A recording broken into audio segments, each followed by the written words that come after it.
listening to Stop the Madness, Keep It 100 with your host, Sean L., Let, and Tone the Stone on STMK Radio 100, 100, 100.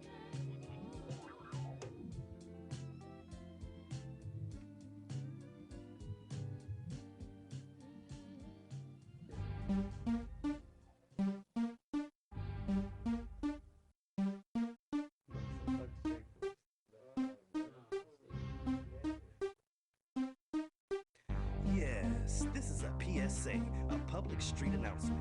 You are now listening to a kickback production. Light up your L's, lean back, and listen.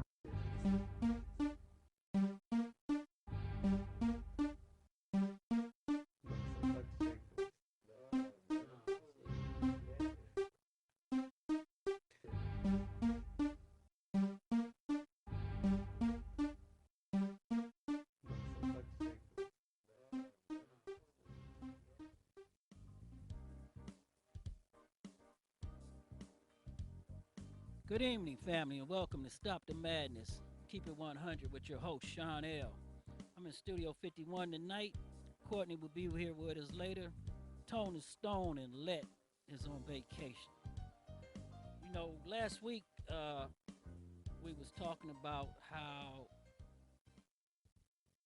trouble was coming up over America and everything was getting very cloudy. And we started talking about race in America.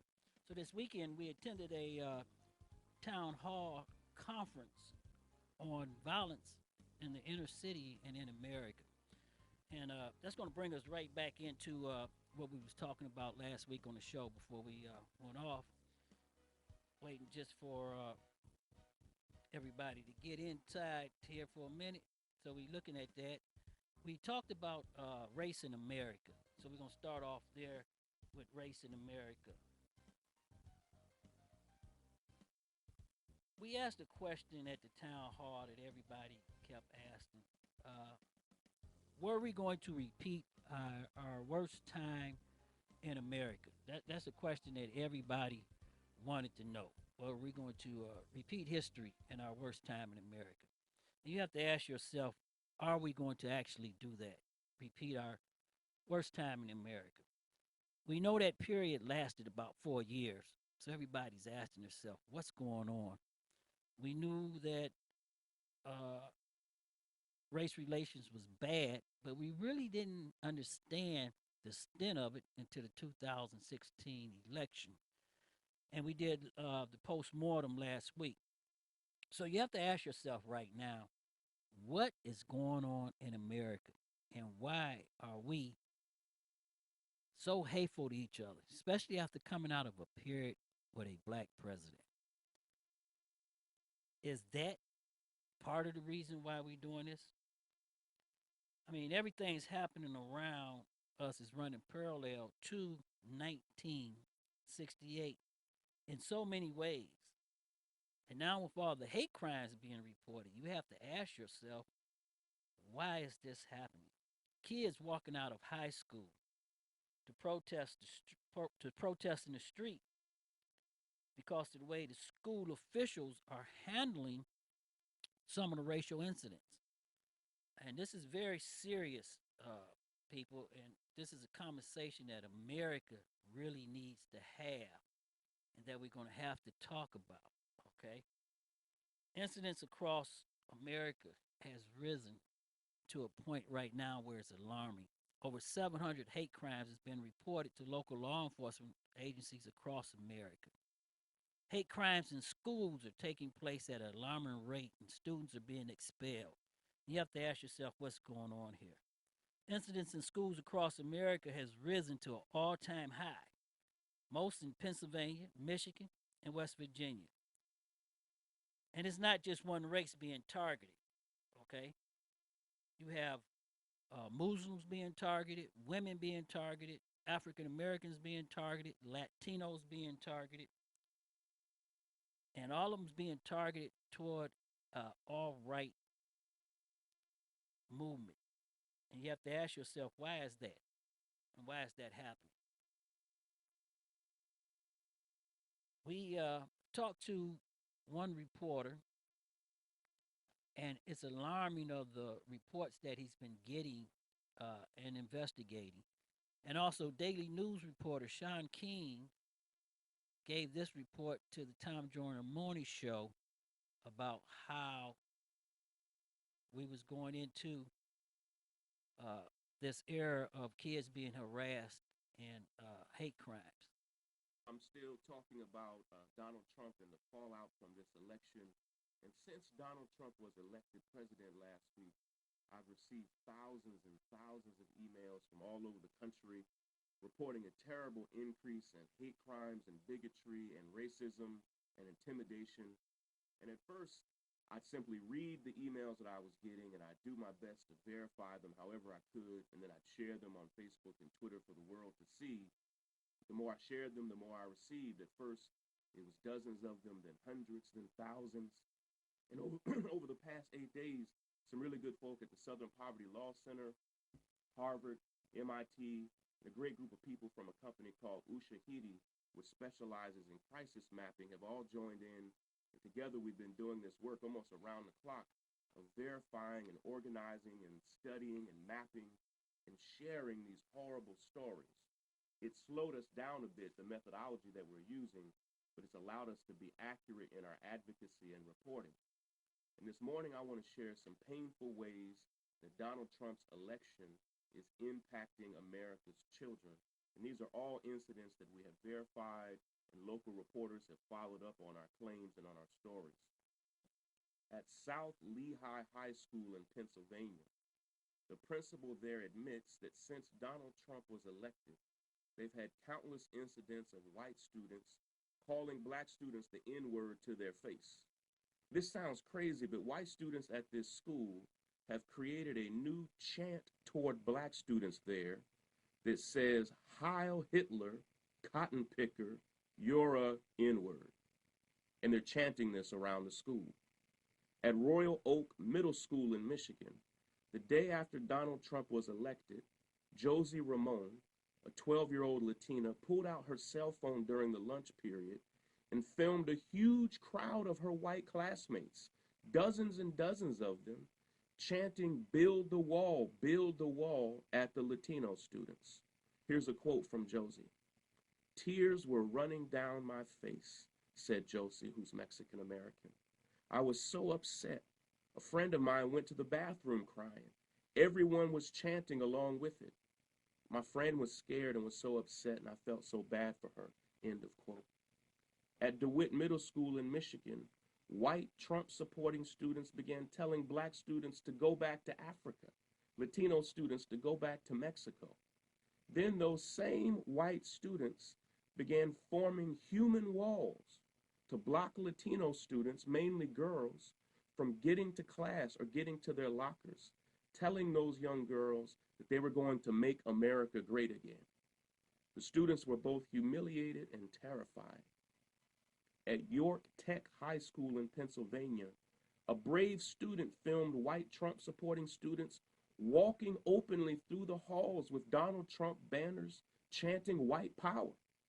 It got so bad at that school that dozens of black and Latino students had to call their parents to come pick them up. One black student had the tires on his car slashed. Several other black and Latino students reported that white students openly spit on them and told them to go back to Africa or Mexico. And lastly, I want to share what's going on at Ladue Horton Watkins High School in St. Louis. At least 100 students staged a walkout there yesterday over all the racism they've experienced. And here's what's so troubling.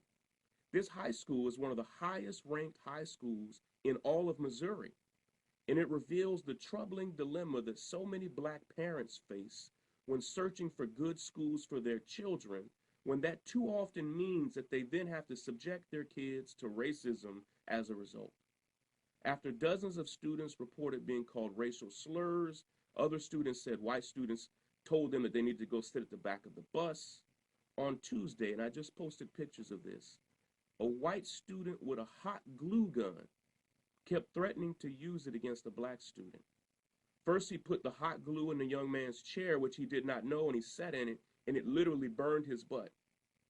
Then when the student got up, The white student put the hot glue on the brother's arm and left him with third-degree burns. I'll close with this thought. This is exactly what we thought would happen if Donald Trump was elected. Now, you know, this is really, really getting out of hand, okay? We knew this was going to happen when the alt-right movement came wrapped around Donald Trump's presidency. But everybody didn't want to face the fact. Now it's time that we have this talk. The Southern Poverty Law Center, which tracks hate groups in the United States, estimate that there is little more than 930 such groups in the country right now. And most of these groups are white supremacist groups or white nationalist groups. What and how did they raise back up to power? And that's going to lead us right into where we're getting ready to go today, Courtney, because we're getting ready to really, really open up and talk about what's getting ready to happen here. We're going right into the case of it, going right to Donald Trump's administration. 3 people that he has put in his administration, in his post, are very, very troubling.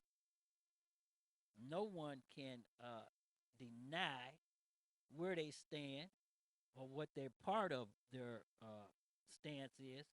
And the question is, are we going backwards to a place where it was so dark that nobody even wants to return? And that's something we got to ask ourselves, Courtney, are we going back to that place? Per the Chief of Police, National Police Chiefs Association, hate crimes are at an all-time high, and assault on law enforcement officers are even higher. And these assaults are taking place where law enforcement officers are being killed. They're being ambushed while sitting in their patrol cars, writing tickets, or at traffic lights. And their interactions with hate groups have turned very violent. So now the police department and police officers are in the middle of everything, everybody, and they don't know which way to look or which way to return, Courtney. And this is getting very serious here. Right, we knew it was going to happen, okay? This is the talk that has to happen. Bernie Sanders had a statement that he gave, and we're going to listen to Bernie Sanders' statement, but everybody's coming out making statements, and it goes right to the 3 names that we're going to talk about tonight and take us into what's going to look here is the ex-Breitbart executive, Steve Bannon. He was the mouth for white supremacy.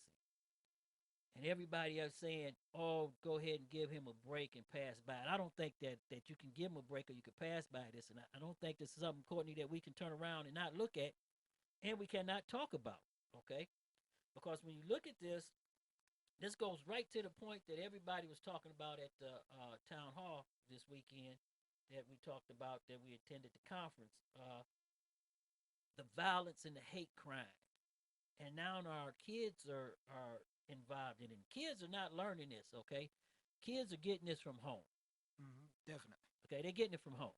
So let's be correct about this. These kids in high school, these kids in elementary school, these kids that going to school getting expelled, their parents are at home saying these things, and they're getting it and taking it back to school.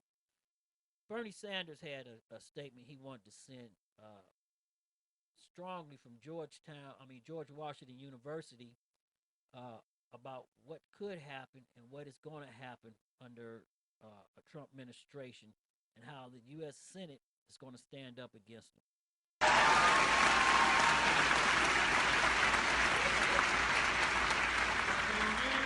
An area where I think I can speak for virtually every member of the Democratic caucus, will not be working with Mr. Trump.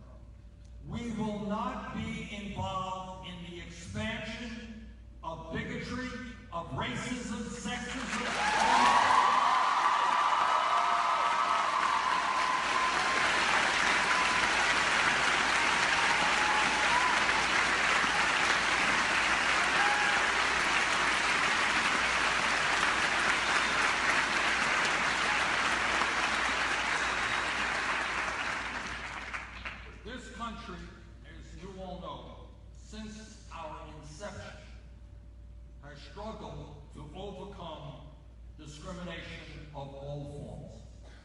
That is racism and sexism and xenophobia and homophobia.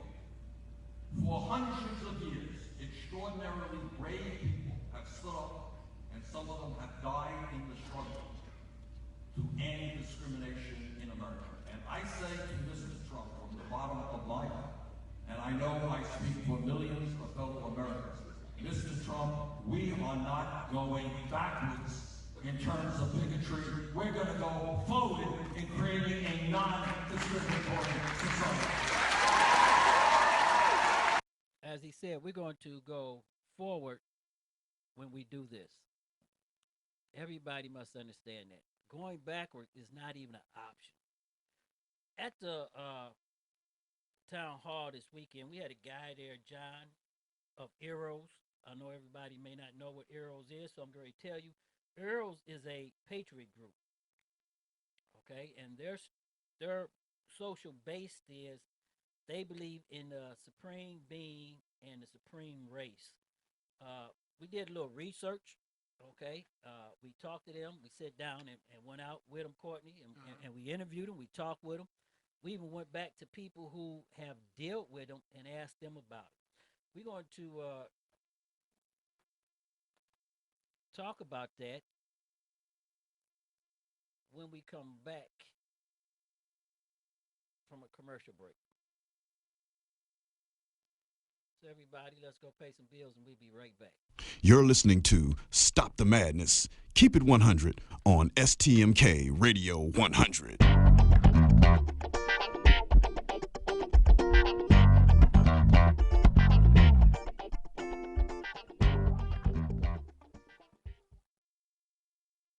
Welcome back to The Dog Show. Up next, we have Satchmo. Satchmo is a member of the Shelter Pet Group. That's right, a group known especially for their couch-snuggling, ball-chasing face.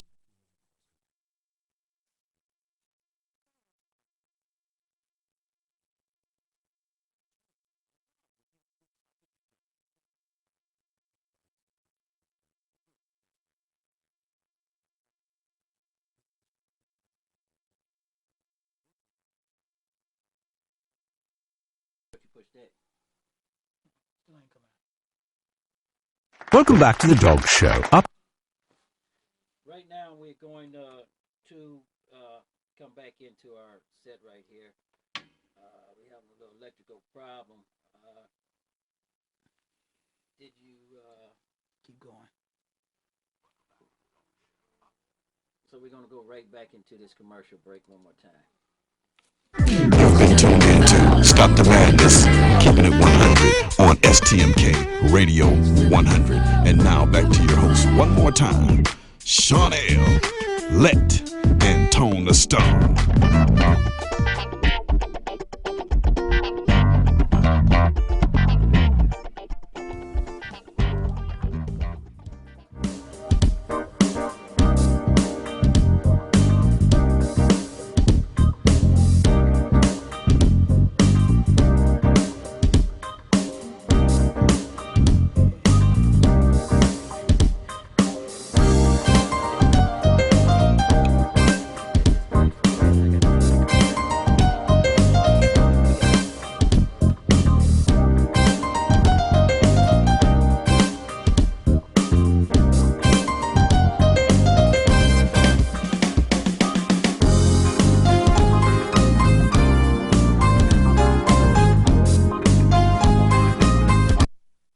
A great business needs a stunning website. And with Wix.com, you can do it all by yourself.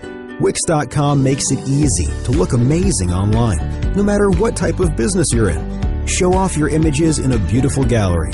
Grow your contact list and get all your social media in one place, just the way you want. Your customers are going to love it. So, what are you waiting for? Show the world what you can do. Go to Wix.com and create your stunning website today. It's easy and free.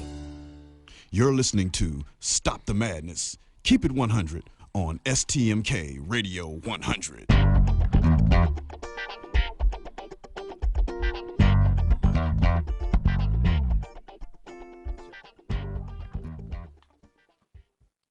Okay, Courtney, we're back right here. We got everything situated back up again. Sorry for the the thing is, we was talking about the people that Donald Trump had put around him: Steve Bannon, Sessions. You should remember that name, people, because guess what?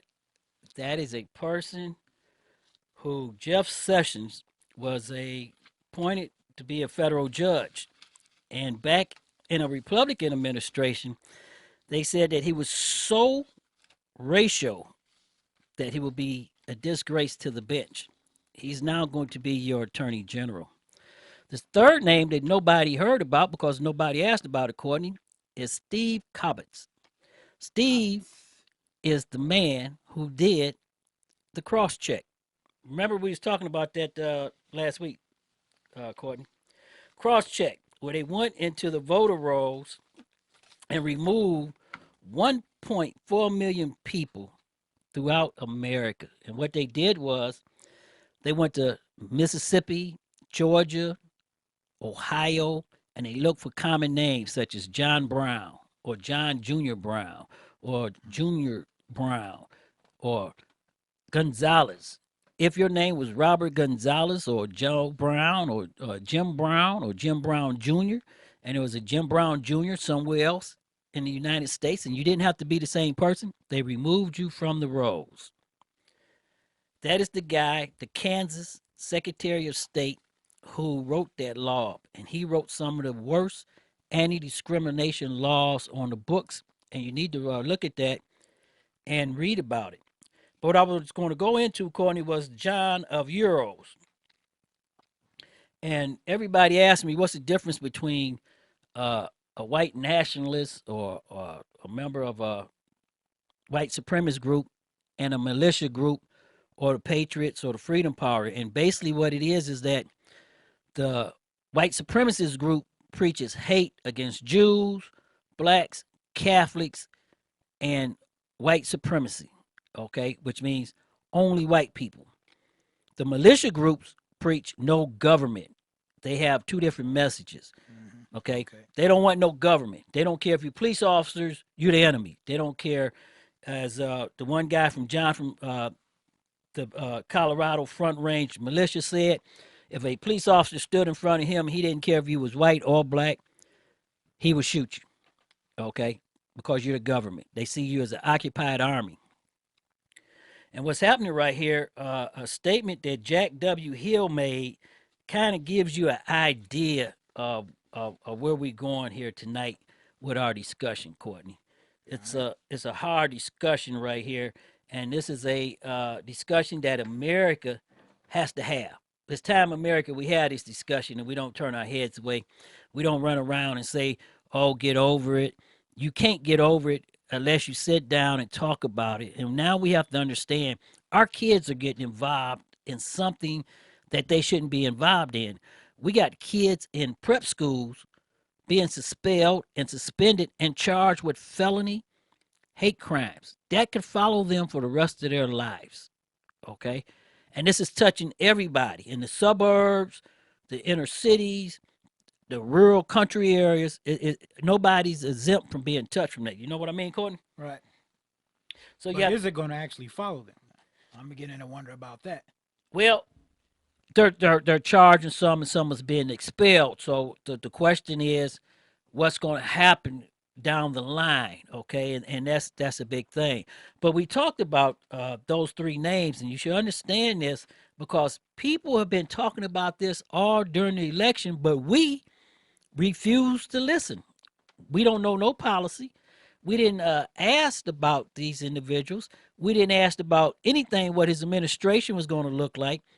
All we thought about was personalities, a TV reality show. Now everybody's waking up in the middle of the night and finding nightmares.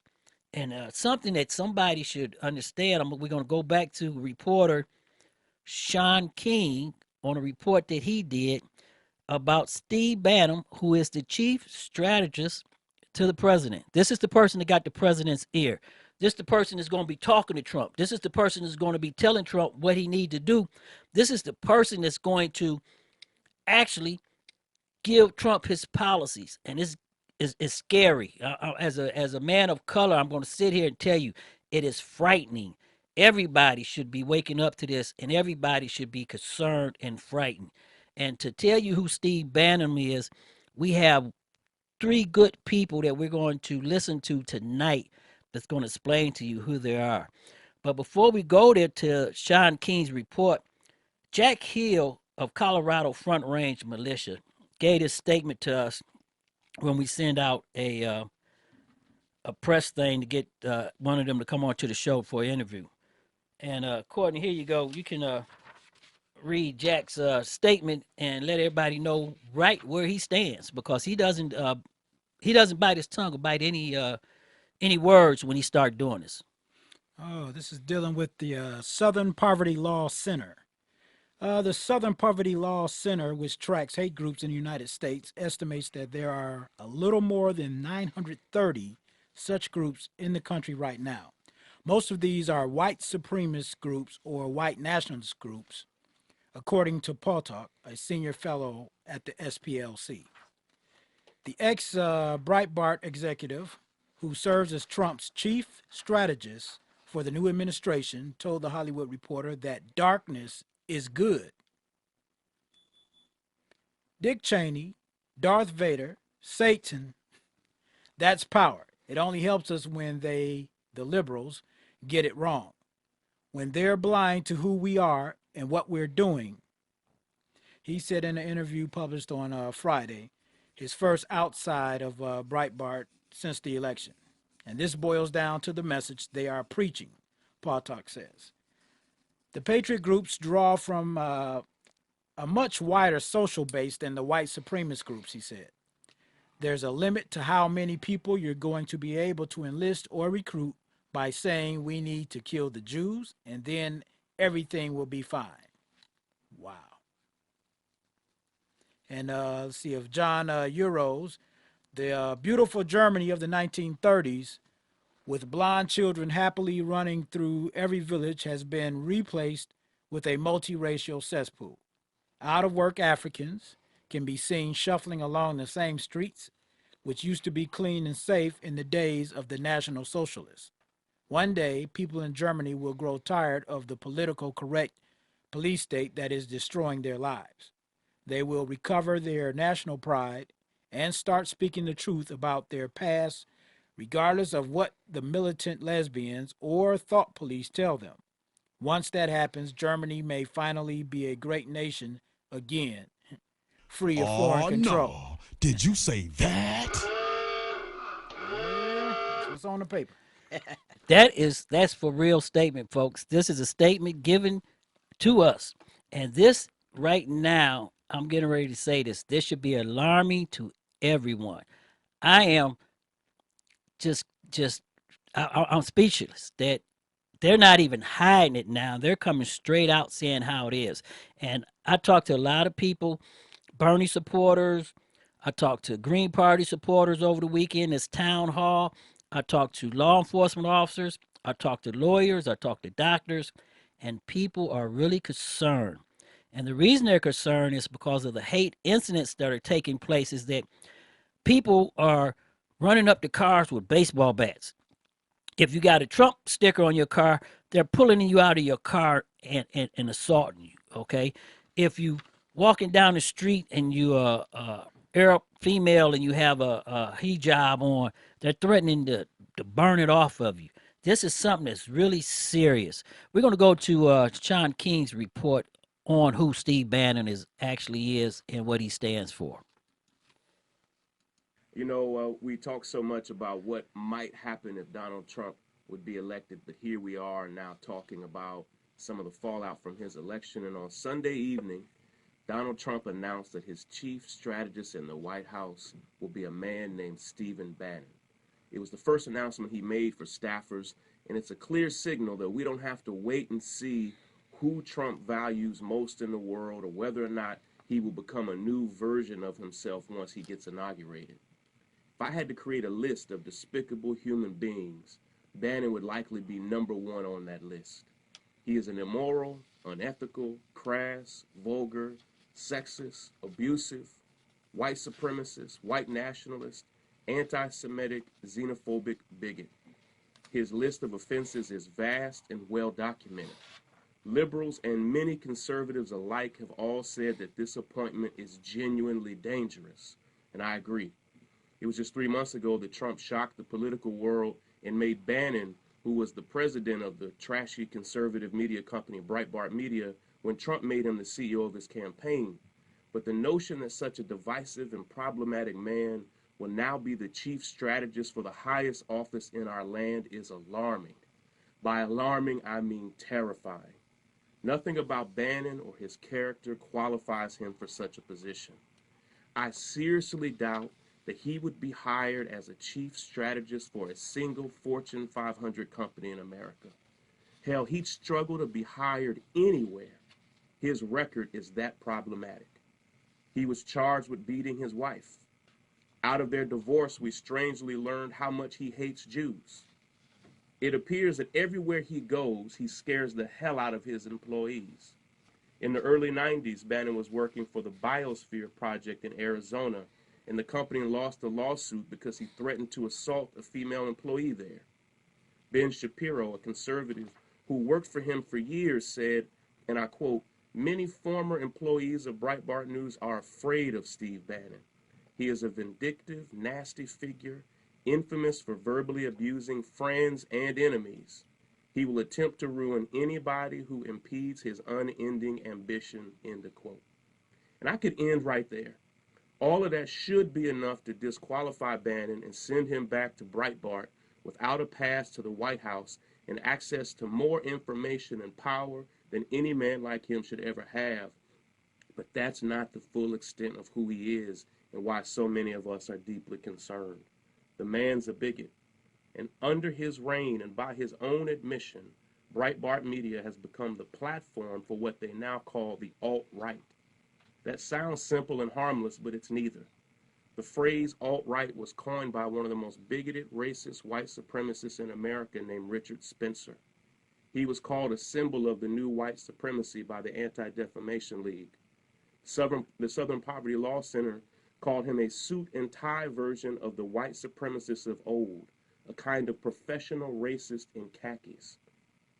Former KKK Grand Wizard David Duke has openly celebrated the appointment of Bannon as chief strategist for Donald Trump. Stephen Bannon is so extreme, listen to this, that the chairman of the American Nazi Party said his appointment by Trump, quote, "surprised me. I thought that his stable of Washington insiders would have objected too strongly." They didn't. They've lost all moral courage. And instead, conservatives are contorting themselves to find ways to justify the unjustifiable. Charlie Pierce, the longtime political columnist for Esquire, issued a scathing critique on the whole thing and said that Trump's hiring of Stephen Bannon is the same as hiring David Duke. I agree. This hiring is not rhetorical or symbolic. It's dangerous, and it's a setback for our nation. A setback for our nation. Sean King, reporter for the Daily News, is reporting this. You don't hear it on CNN. You don't hear it on MSNBC unless you watch Joy Reid. Now, she's talking about it. People around the country is talking about this. There are very serious consequences for turning a blind eye. Courtney, as we said Saturday at the town hall and everything, was that if people keep refusing to acknowledge race and that we have a problem, how are we going to ever solve it? That's true. You know, we have to ask ourselves, how are we going to sit down and solve a problem that we refuse to say it exists?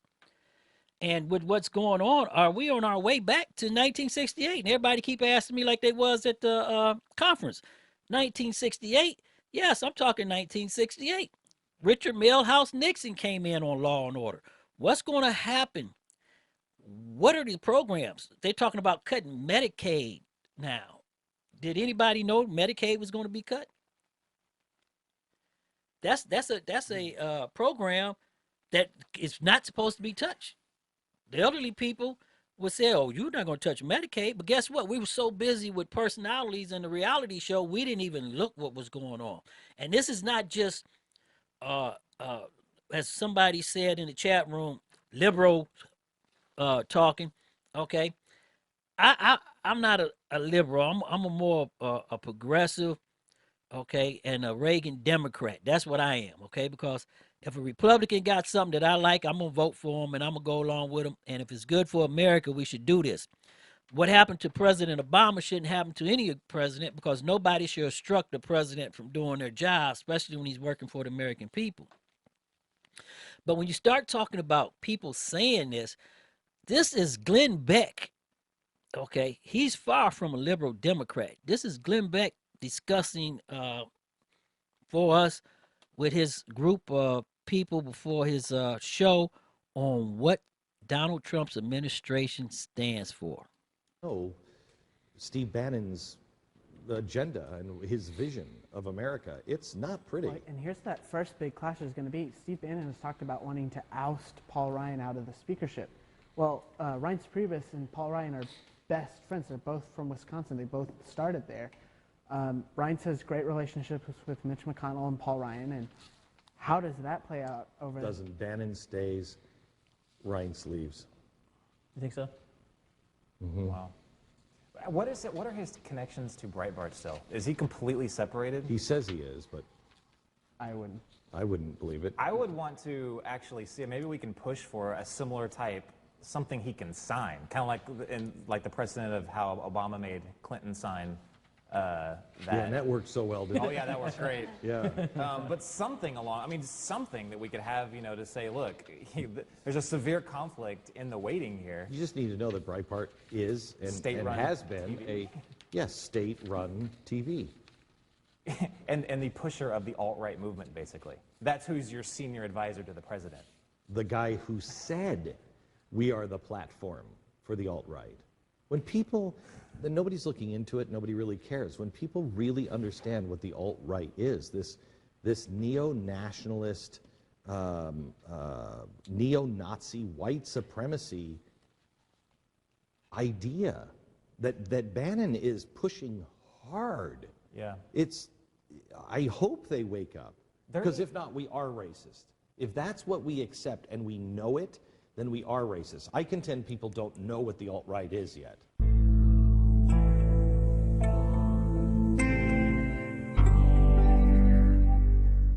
If you know... So you look at this, people.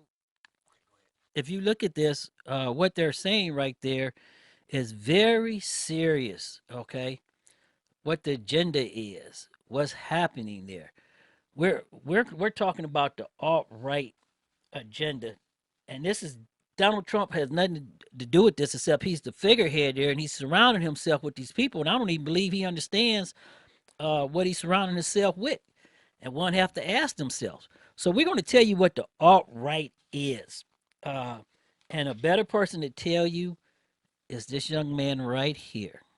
If you're wondering why so many people voted for Donald Trump, you have to understand the incredible power of fear in American politics. Our country is going to hell. And if you want to know what fear looks like for a lot of Republican voters, you have to look at what's been happening in right-wing media over the past few years. While most progressives have been rolling their eyes at Fox and Friends and Glenn Beck, conservative activists have built a major media empire. I'm not just talking about Fox News, I mean dozens of local and national radio shows and websites, all competing for the same audience, older, white Republican voters. That competition means that these outlets have had to get more extreme and sensational to get and keep the attention of an audience. And when you're a right-wing media outlet and you want people to pay attention, what do? You scare the shit out of them. A crisis on our southern border. We are being raped in this country by illegal aliens. Major crime wave. This is the death spiral. Government gone wild. Executive action to ban bullets. He, in fact, has declared a war on Christianity. President Obama was born into the Islamic faith. You tell them that illegal immigrants are pouring into the country,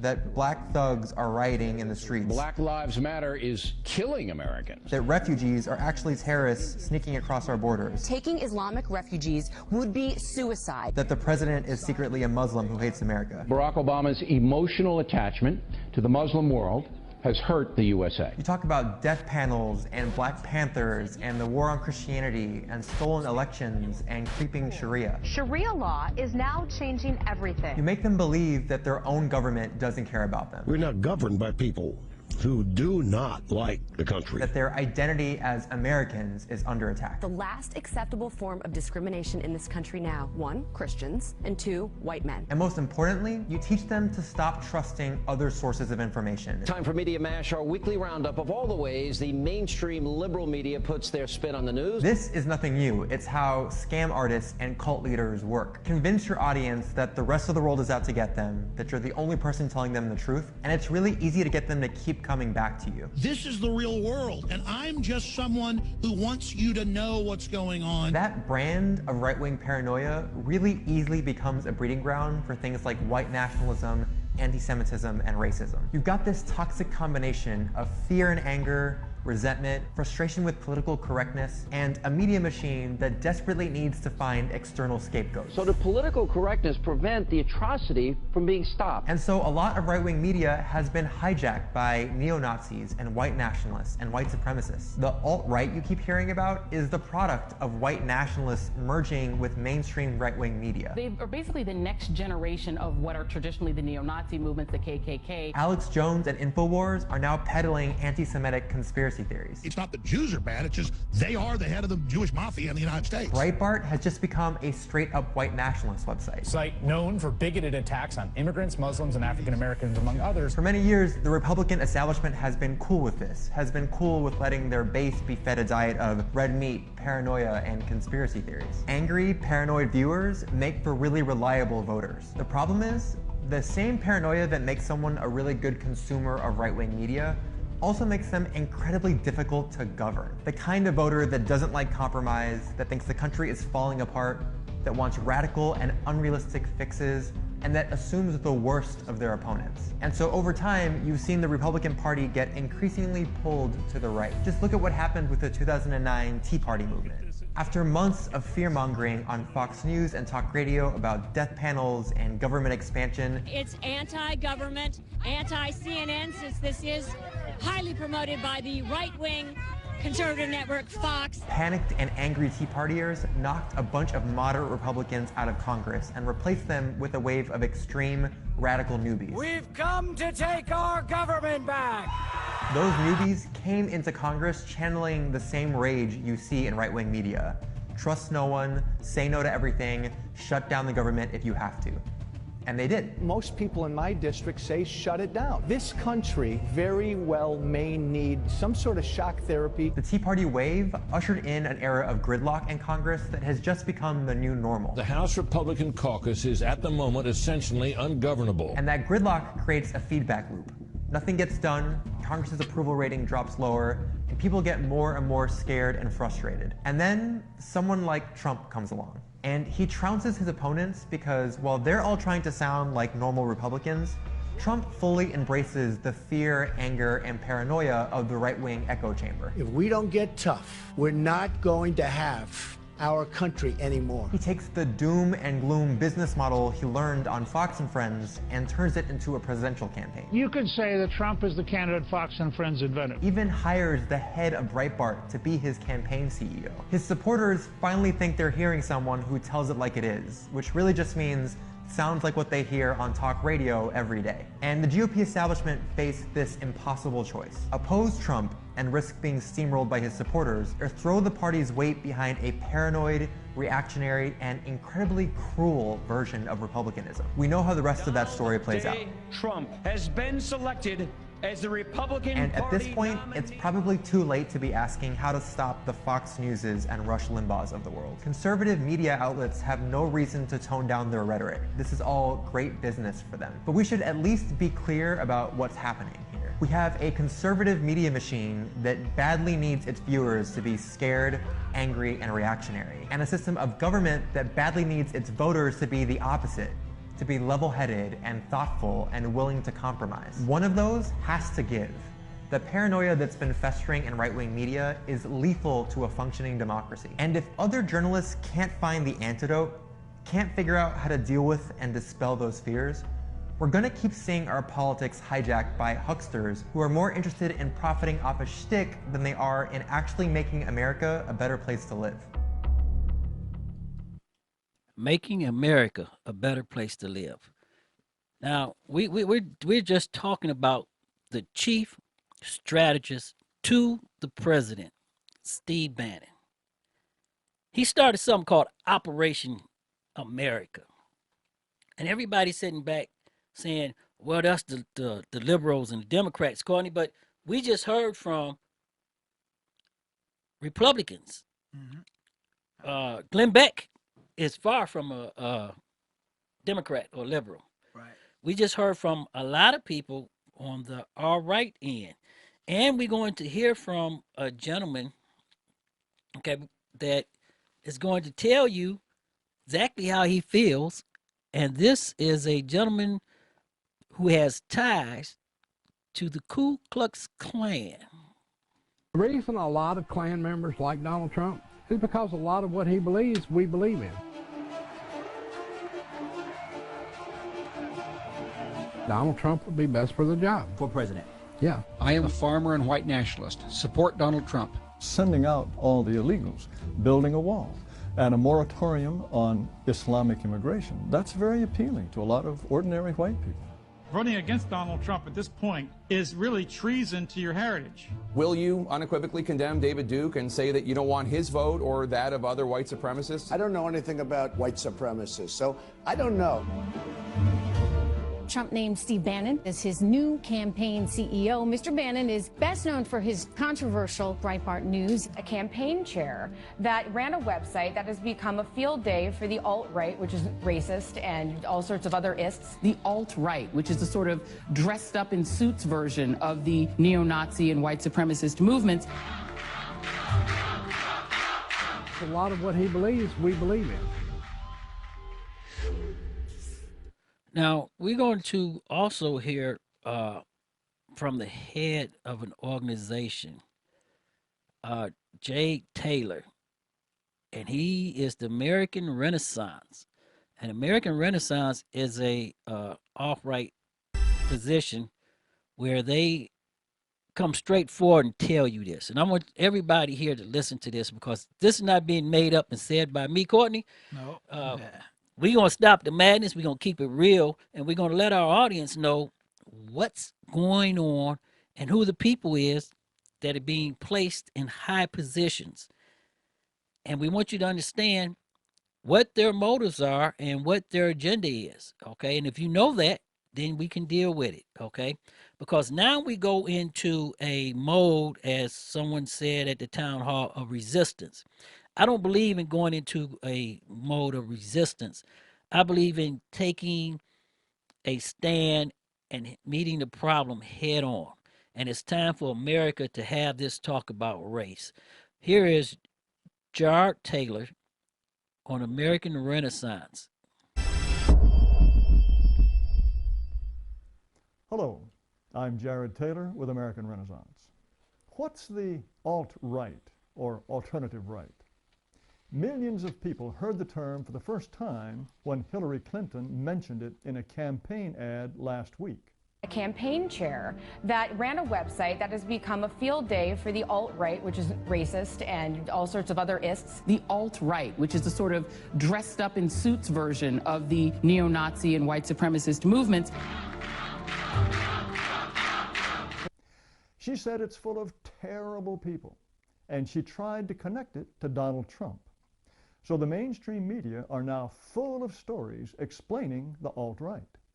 Even a Japanese newspaper interviewed me the other day about the Alt-Righto. As a long-standing member of the alt-right, this is how I see it. We are a broad dissident movement that includes many different websites, organizations, and viewpoints. Some members hold distinctive positions on sex roles, trade and free markets, forms of government, and foreign policy. But they all agree on one thing. Equality is a dangerous myth. The alt-right is united in rejecting the current dogma that all races are equal. Races are different. They differ in average levels of intelligence. They do not build identical societies, and there is no reason to think non-whites can maintain Western civilization. Did you understand? Did you understand what he just said? He said there's no reason to believe that non-whites can maintain Western civilization. Now that is something serious, folks, for someone to say that.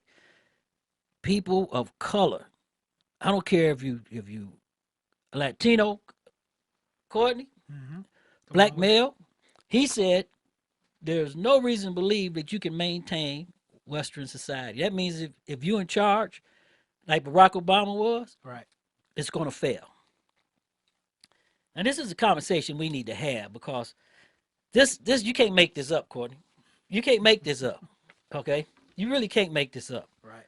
You know, the mainstream media, as they call it, is CBS, ABC, CNN, the Clinton Network, MSNBC.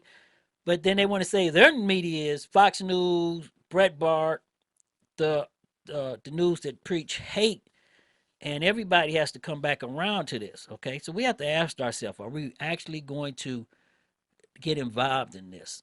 Are we going to turn a blind eye? 46.7% of Americans didn't know this was happening, and they set out.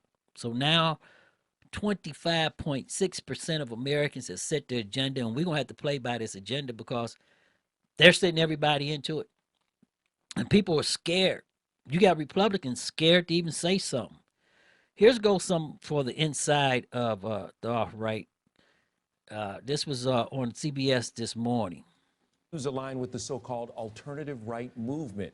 The Southern Poverty Law Center describes the alt-right as far-right groups, individuals, or ideologies with a core belief that white identity is under attack. Its believers reject establishment conservatism. Trump says calling his supporters racist is a tired, disgusting argument. His new campaign CEO, Steve Bannon, was the chairman of Breitbart News. Bannon calls it a platform for the alt-right and reportedly denies the movement is inherently racist. A profile last year in Bloomberg Businessweek called Bannon, quote, the most dangerous political operative in America. Did you hear that, people? The most dangerous political operative in America. Okay? We have to understand that. This is really, really dangerous. This is something that cannot be overlooked. Remember the three names that I told you about.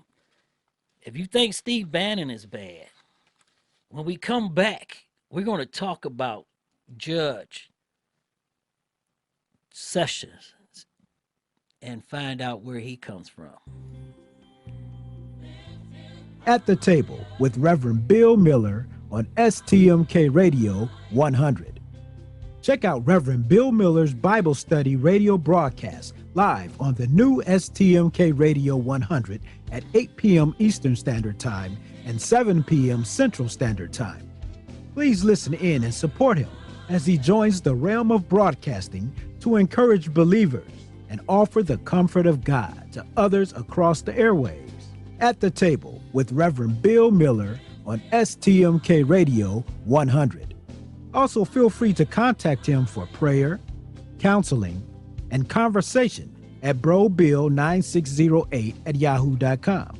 That's BROBILL9608@yahoo.com. At the Table with Reverend Bill Miller on STMK Radio 100. A great business needs a stunning website. And with Wix.com, you can do it all by yourself. Wix.com makes it easy to look amazing online, no matter what type of business you're in. Show off your images in a beautiful gallery. Grow your contact list and get all your social media in one place, just the way you want. Your customers are going to love it. So, what are you waiting for? Show the world what you can do. Go to Wix.com and create your stunning website today. It's easy and free.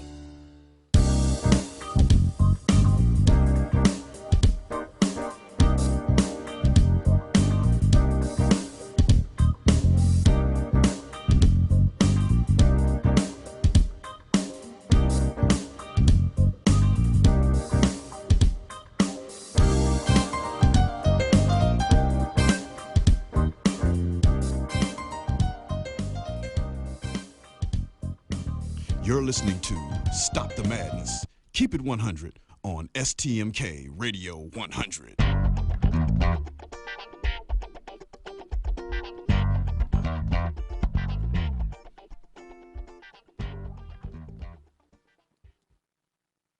Mr. Sessions is a throwback to a shameful era, which I know both black and white Americans thought was in our past. It's inconceivable to me that a person of this attitude is qualified to be a U.S. attorney, let alone a United States federal judge. Jefferson Beauregard Sessions III. He was brought face to face with things he personally had said. For example, that the NAACP and the Civil Liberties Union are un-American organizations. These comments that you could say about a commie organization or something, I may have said something like that in a general way, and that probably was wrong. Also brought face to face with a Justice Department civil rights attorney who knows him well, and who was asked, is Sessions a racist? I don't really know whether he is or he isn't. I probably ought to know, but I don't. I really can't say. But the would-be judge's biggest problem came in a case he prosecuted and lost, a vote fraud case involving black civil rights leaders in Perry County, Alabama. Defendants in the Perry County case were Albert and Evelyn Turner, political and civil rights leaders for more than 20 years. Albert was an aide to Martin Luther King. Their scrapbook has all the marches. This is Bloody Sunday. Albert can see, that's him right there. Albert Turner guided the mules at Dr. King's funeral. The federal government charged the Turners with doctoring absentee ballots, vote fraud, and mail fraud. My own opinion is that the case was political. I actually don't think Jeff Sessions came in with an ounce of evidence. Blacks charge harassment by U.S. Attorney Jeff Sessions, noting there was no investigation of white vote fraud. The Justice Department says it had no complaints about white vote fraud. Jack Drake, a Tuscaloosa civil rights attorney, says the feds might have found plenty of white vote fraud had they looked for it. I've seen letters written by the concerned citizens of Sumter County, for example, saying, we know you don't live here anymore, but we want you to vote here.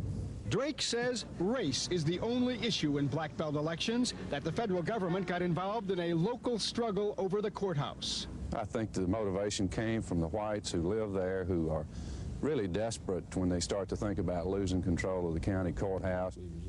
The original complaint came 2 years earlier from the local district attorney. I gave them my preliminary investigative report and advised them of the situation here and asked for their assistance.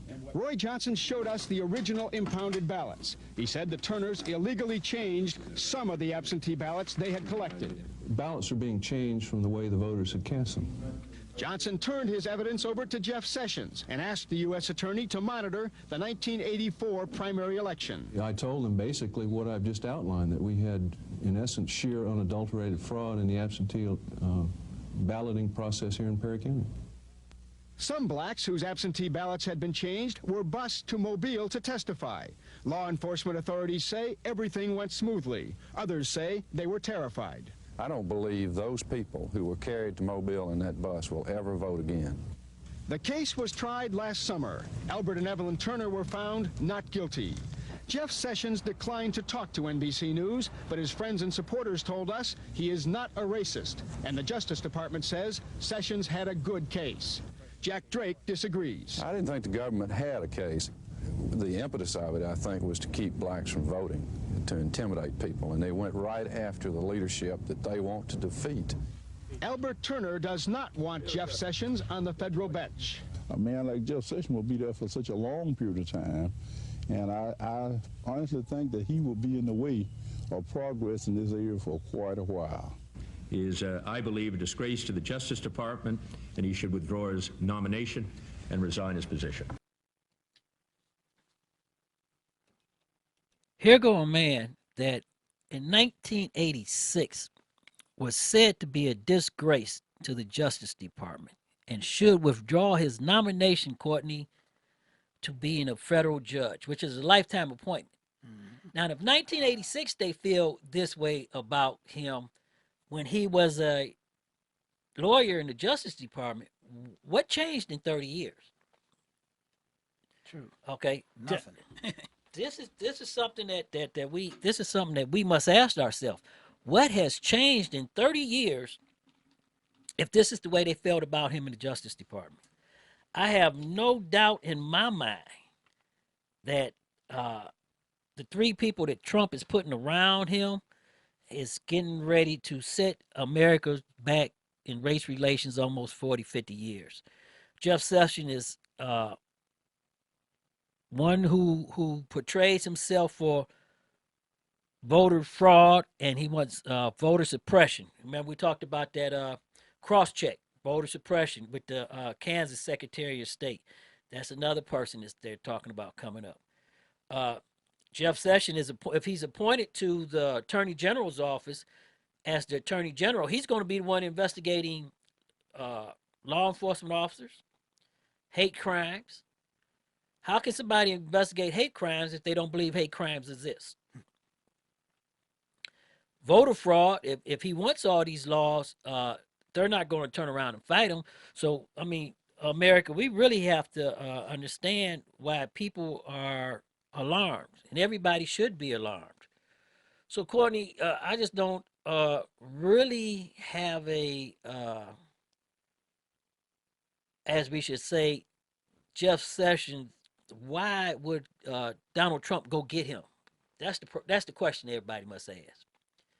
Why is he surrounding himself with the alt-right, with Jeff Sessions and people who believes in discrimination and stuff? And he came to the black community and he offered that he's going to make everything better. I just don't understand what's going on there. What you think about it? Better for who? Better for what? I don't know. He never did say what that better was. So yes, or better for himself. So is making America great again taking us back to the 60s and 50s? I know a lot of people in the chat room right here is looking and is blowing up, and a lot of supporters and everybody saying that we must take a stand. I don't believe that we should. First, we must understand what we're going to take a stand against. Okay. A lot of women rights are going to be changed. A lot of laws are going to be enacted. Okay. So we must first understand that we have to stand as one. And I want to talk about the Million Women March on Washington, D.C., that they want all these women to come down there and stand as one. There's a lot of women that are scared, okay? But there again, you have to ask the question here. Of the 51% of the people that voted, only 25.6% voted for Donald Trump.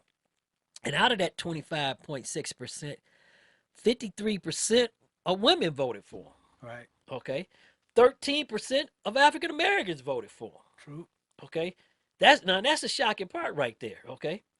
I think there's a lot of people that are just tired of the so-called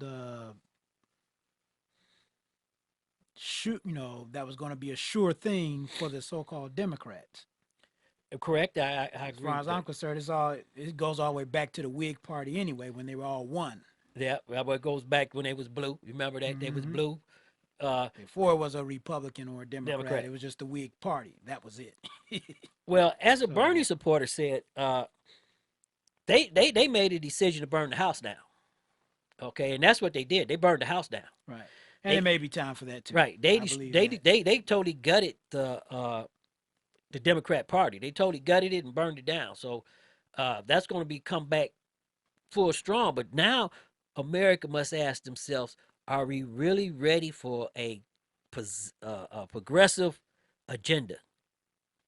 Because that's going to come back, and that's coming back tenfold in 2018, and it's going to come back 2020. So everybody that's celebrating right now and doing a high five and screaming, we're going to make America great, just think about 2020 when those 46.7% to set it out, it's going to come back. And then when the Democratic Party is no longer going to be your Democratic platform, and it's going to come and set out. And they're going to get some good people off that platform that everybody should be aware of. We're going to talk about him too. The congressman that they're trying to stop from being head of the DNC because he's a Muslim. And that's another issue that everybody's talking about right there, is that if he's able to serve the DNC and be in Congress also. I never heard that before, because I know congressmen on the Black Caucus do double duties and stuff. So I don't know why that's a big issue there at the time. So the second thing is the establishment, the GOP establishment. Where is they're going? They're in for a big fight. Are they going to give Donald Trump everything he wants? Or are they going to stand up to Donald Trump? Are they going to fight Donald Trump? That's a question that everybody has to ask themselves. Also, let me see if I can get that pulled up right there for Congressman Keith Ellis. He was a Bernie Sanders supporter, really hard on that. At the round table, Bernie Sanders supporters said something that, Courtney, that really just grabbed me right there, is that no matter what, they wasn't going to vote for Hillary Clinton. Right. And a lot of them, a lot of blacks too, said that they went green. And they went green knowing that this was going to happen.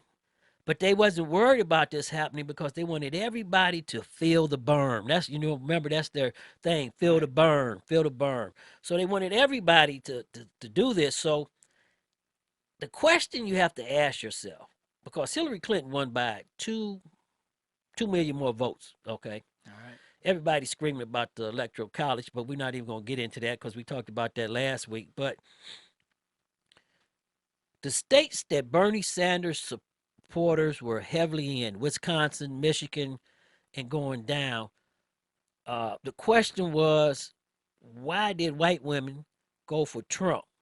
And I said, if everybody, we go back into it, it's not about white women voting for Trump, because they came back and said, well, why didn't the black community come out for Hillary? Okay. Mm-hmm. And I think that it was on the issue that Hillary got a bad rap for the crime bill. Okay. And then 30 years of GOP talking points that everybody took, because nobody in there could tell me anything that Hillary did except the talking points of it. Okay. But they made a conscious decision way before the election. Now, I don't understand how anybody missed this, but I don't really think that we missed it, because when I went back through the news reports and everything, that's all the news reporters and everybody was talking about was Hillary Clinton's problem with millennials and the Bernie supporters. Okay, so I don't know how they got away from that. Okay, and they made a conscious decision that they was going to set the house on fire. They didn't care who got hurt when they set the house on fire, and they was burning it down to the ground, and then they was going to leave it there, and then everybody was going to have to suffer under Trump and get all this stuff cut and get everything put in shambles, and then you'll come to their side and come into the streets with them. Now, that was their goal. And that was a good plan, because let me explain this to you. If you look at it right now, across the cities, we have protesters. Right. Okay. I stopped watching CNN and MSNBC because of the horrible news and everything. And I believe they created Trump and they made it a reality TV for ratings. Now everybody don't know what to do. When they talking about the alt-right, they trying to make it normal. CNN, oh, Steve Bannon, give him a chance. How you going to give a man who for 40 years preached racial hate? He hasn't changed. You heard his statement. We played his statements earlier. He hasn't changed. You got a guy, Jeff Sessions. He's going to release hell on people. You know what he been through? You know how Congress, he only got elected to Congress because of his district of hate. And then how the Senate put him on trial and he rejected him. I don't see them rejecting him now, because none of them have any morals anymore. So I see him getting confirmed. And the problem is, remember we talked about the nuclear option for the Senate. But if you remember back in 2012, what did the Senate do then? Harry Reid was in control of the Senate. All right. Harry Reid dropped the filibuster for appointees. So now you don't need 60 votes to appoint anybody. You only need 51. All right. Okay. The Republicans lead the Senate 51-48. So they don't need the Democrats to put anybody in office. Right. Remember, I told you before, if you swing that pendulum too far, it was going to come back the other way. Okay. Okay. Now the Democrats are eating that swinging of the pendulum because now they have no way to stop anything. The only thing you need 60 votes for is possibly right now the Supreme Court judges. All right. Okay. And I don't see the Democrats standing up to the Republicans because they didn't make a plan for it. Remember, the Republicans made a plan. Right. The guy that Ted Cruz. Ted Cruz said we're gonna lead the Supreme Court 4-4. If Hillary win, we're gonna lead the Supreme Court 4-4 until we get a Republican president. So you have to look at that right there when they said 4-4. But if you go back to the Democrats right now, Republican do not want this congressman to be the DNC chair. And I don't understand why they're coming out and opposing him, because he did come out against Donald Trump on the Muslim ban, and he's a Muslim, and he's a Muslim, a representative of a very heavily Somalia and Muslim area in Minnesota. So this is what he had to say. Are telling Donald Trump that if he tries to move out on his plan to have a deportation squad to harm Americans, and if he tries to do that, we're going to be there to stand and say no. We oppose his misogyny. We oppose his picking on people of different ethnic and religious groups, and we want to make it clear that if he tries to deliver on his word, that we will be there to say no. So what he's saying is he's going to stand up and fight for this. But the question is right now, what can they really do, Courtney? What can they really do? Donald Trump's cabinet is going to be appointed.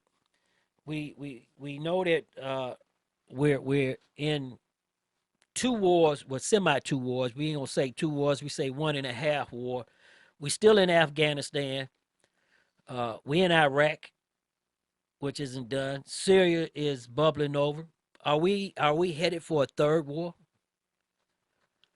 It looks that way. Is the American people really have to ask themselves this Thanksgiving, are we on the road to a 3rd war? The people he's putting around him for foreign policy.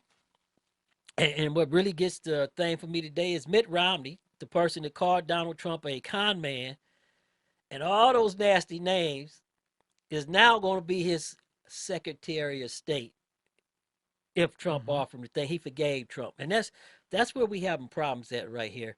Follow the money. The big money. That's what all this is about. It's way beyond hate or anything else. It's another way for them to get paid. And that's how I'm looking at it, and that's what I keep seeing. And they're using this other stuff just to fool the people who don't know or who really don't care. And I see them making tons of money off of all of this. So follow where the money goes, especially when you see the stock market does what it's doing now. Oh, yes, the stock market. So they know where the money's about to go. And they know where the big money's is, okay?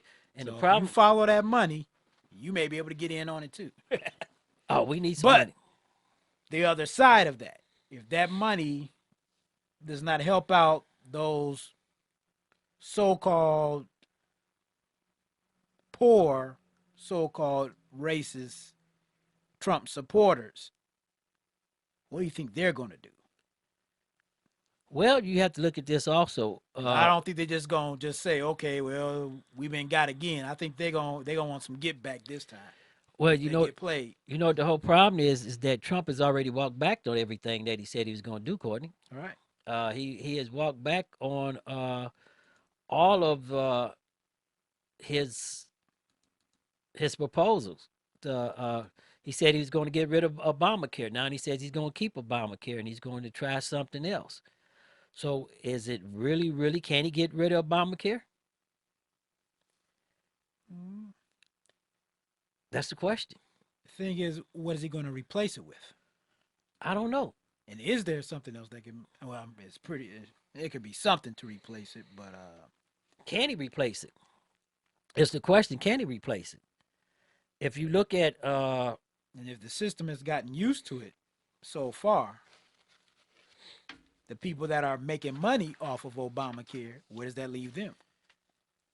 Well, the insurance companies are really, really it's going to skyrocket. I can tell you that right now. United Healthcare got out because Obama wouldn't let them take over insurance companies. Right. Okay, so they got out.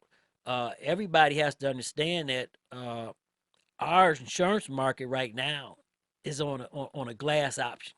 Okay. They gutted it so far. Medicare is getting ready to fall. So if Obamacare's go, what you going to do with Medicare?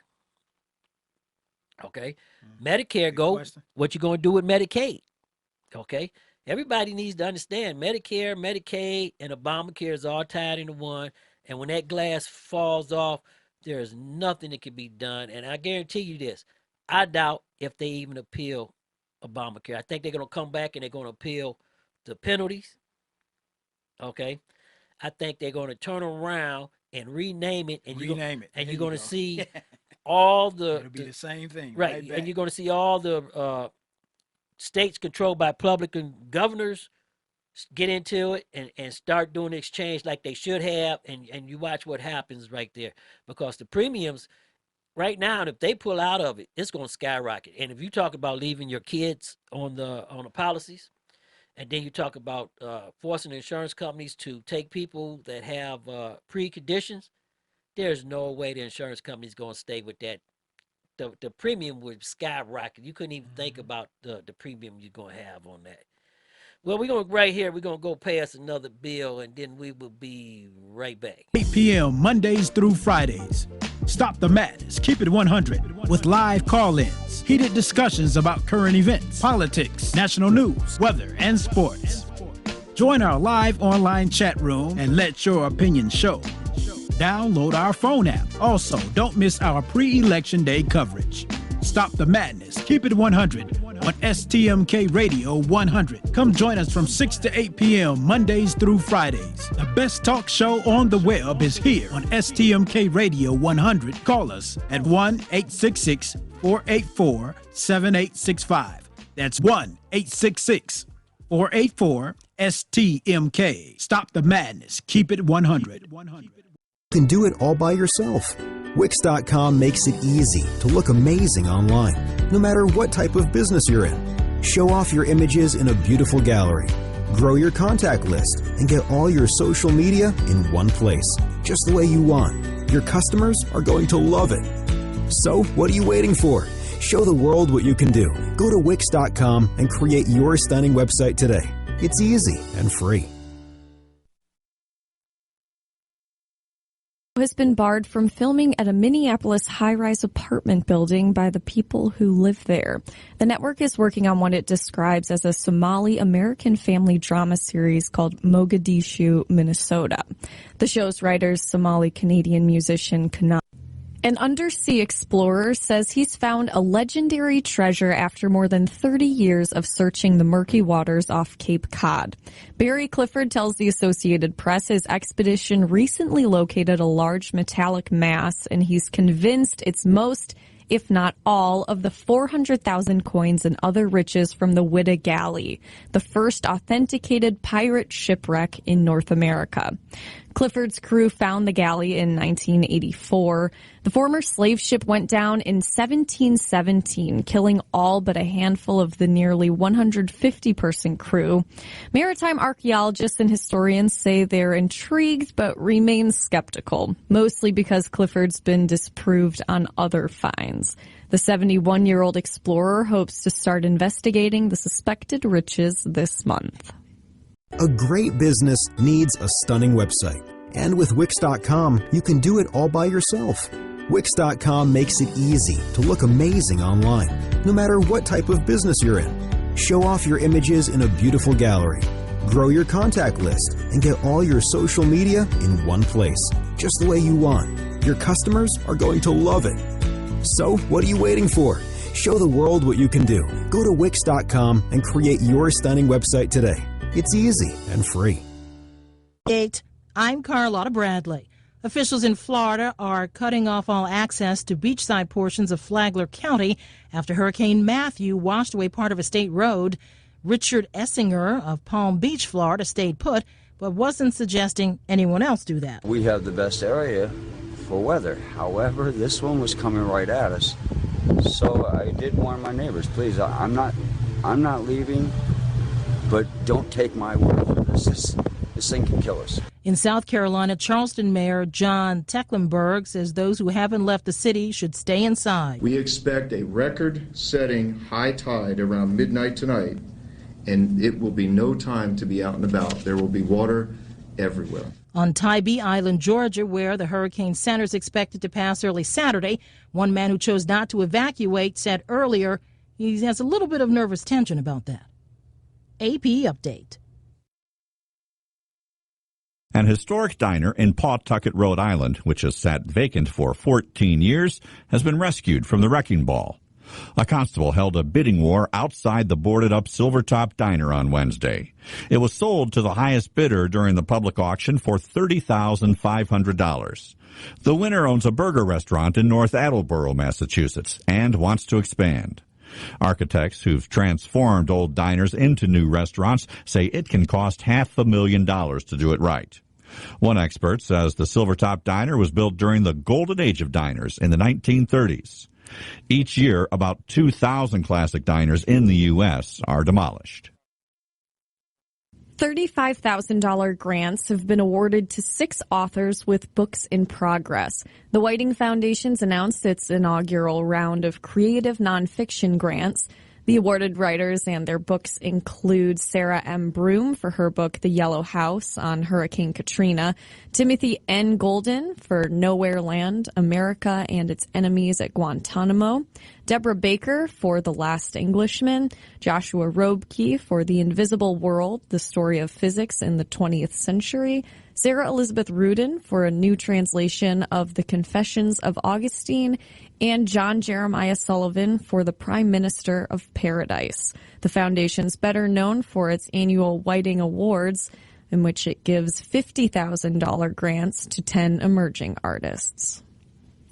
Geico presents sharing versus oversharing. Earlier this week, Claire Tippins shared a princess nickname generator, 3 pictures of her dog wearing a tutu, and 2 online quizzes, including what candy is your dream castle made of? Claire, your sharing has tipped the sugar scale and turned into oversharing. But have no fear, princess. Geico has something worth sharing with your internet kingdom, like how you could save hundreds on your car insurance just by visiting geico.com. No magic wand required. Geico, 15 minutes could save you 15% or more on car insurance. You've been tuned in to Stop the Madness, keeping it 100 on STMK Radio 100. And now back to your host one more time, Shawnell, Let, and Tone the Star.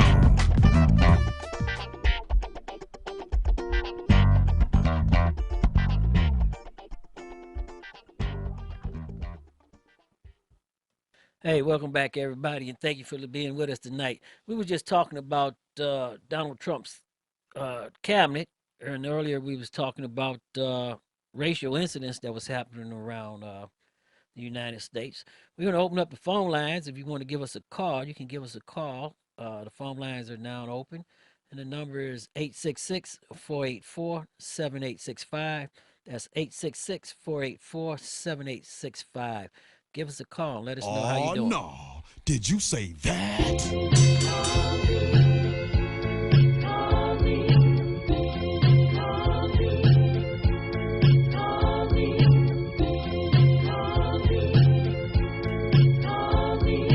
Give us a call. 1-866-484-7865. That's 1-866-484-7865. Phone lines are now open.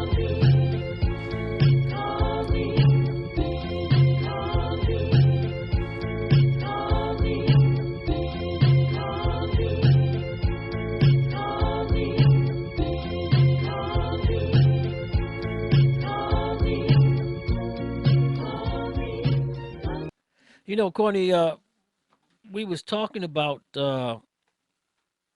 everything that was happening on the political scene But nobody even talked about what's going on in the NFL right now. Everybody's still mad at the NFL with Colin Kaepernick. I guess he's forgiven now for kneeling during the national anthem.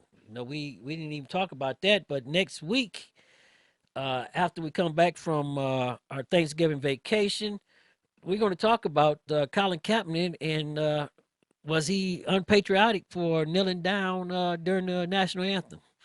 So come and tune in with us for that talk so we can have that one also. And we're going to start doing our sports talk show on radio STMK Radio 100 starting real soon. And Courtney, tell them some other things what's going to happen on this station. Oh, we have the new emerging artists show coming up. What a couple other ones we have. Respecting the Art Form. It's another show. And the Dance Floor Respected. So STMK Emerging Artist Show. That should be a real good one. So if you know of an artist, or you may be a producer, maybe you are producing an artist that needs exposure, that's not signed yet, or that is signed to a smaller label and you need them to be heard, you can use this platform that we have and put it to work. So those are the main reasons. It's all about promotions. So interviews, all of that. All about promotions. Promotion. We're going to do a lot for the community. We have to give a shout out to our Girl Scout, North Collinwood Girl Scouts. We all about the kids, so we want to keep that going also. They went camping this weekend, and we want to give them everything we can, and they'll always help our kids out. We need you to send us, contact us at STMK radio100.com. Let us know about your events so we can put them out there for you.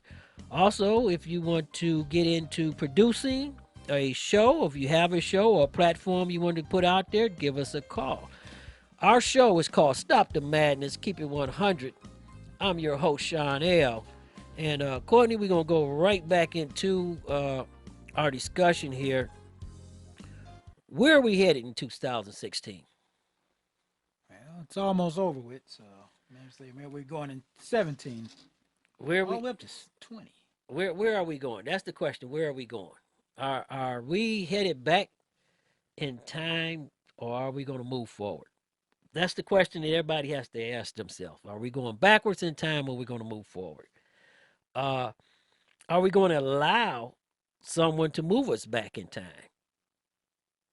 Are we going to go into that era of resistance instead of moving forward? I hate to say that, era of resistance, because that's what everybody want to talk about. People who failed to vote, Courtney, it's going to have to suffer the consequences of their actions on that one. People who voted third parties going to have to suffer the consequences of that one. Well, a lot of them felt it was going to happen anyway.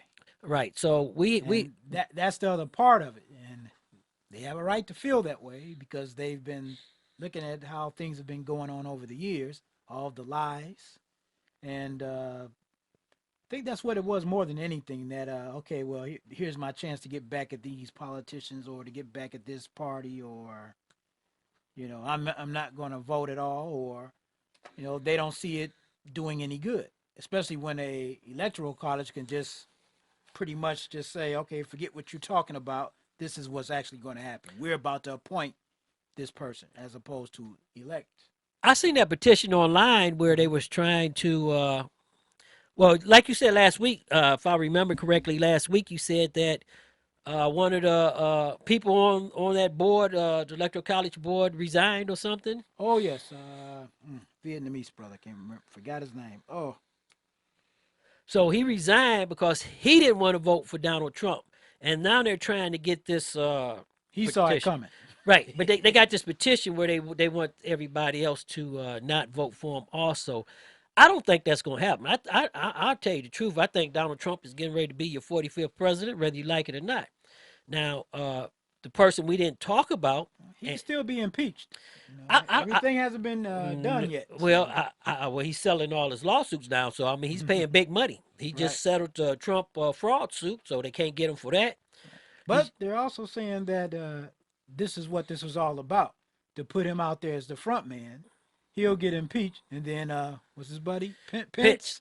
and then Pence will be pushed up to the Well- front, which is what they wanted Well, Pence is all worse. along. Pence is worse than Bannon, Sessions, Koch, and all the rest of them. Okay, Right. he wrote some of the nastiest laws in Indiana. They ran him out of Indiana. He didn't even rerun for governor. Okay, but he got a better job now. He's vice president, so Right. I guess he didn't have to rerun for governor on that issue. That's why I say you got to watch where the money.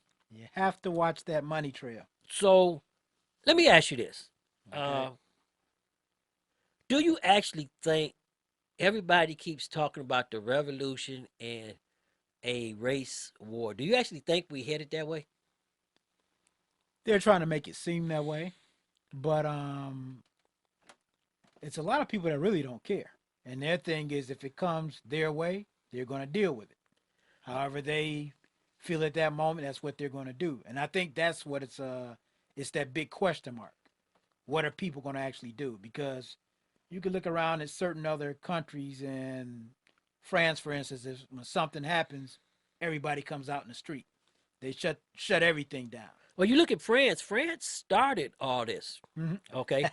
See, Yes, if you have going back to right, if you look back into the thing, it all started with France and the bringing the Muslims over from Syria, Germany. Okay. Everybody went onto that anti-stand. You know, the Brexit. Now in the United States, are we actually? I think that we are less safe now than we was 2 weeks ago, because I do think ISIS is going to bring the battle here to the front, to the homeland. Right. Okay, and I do believe they're going to bring this battle because Donald Trump has made it a forefront of they can't do nothing here, and he's going to handle it. Okay. Still a lot to be done here. So I'm looking at this, and I'm looking at that's the nucleus. All we need is one incident, okay, and that's going to just blow everything out of the water. That's going to drive everybody crazy if we have any incident like that. I was looking for it during the election, and then we have to ask ourselves, Courtney, we allowed a foreign entity to enter into one of our most precious democracies, and that's our way of life of our elections. And we let WikiLeaks and the Russians play a major role in our elections. And I think America is going to pay a heavy price for that. Okay? But Because hasn't that been going on though? I mean, not necessarily not to Russia, this extent. but the so-called powers that be, or if you want to call them the 13 families or whatever, if that 1% or less than that 1%, if they really have the control over the money, the so-called energy and all of this other stuff, and after I read about that, what was that presidential order, was it 13603 or 13606, that Obama had in back in 2012 and has been making additions to as he's been in office, which is something everybody should read. That's something that everybody should be going off about. Right. But nobody's saying nothing about that. And it's talking about controlling everything. Well, see, all water over the planet. Right. But see, that's what everybody hasn't been politically involved, okay? Right. They haven't been looking at what's been going on. If you go back into the Democrat era where we let money take over politics, so the working people wasn't about politics. And then we go back when Bush actually crafted the trade thing that everybody's upset.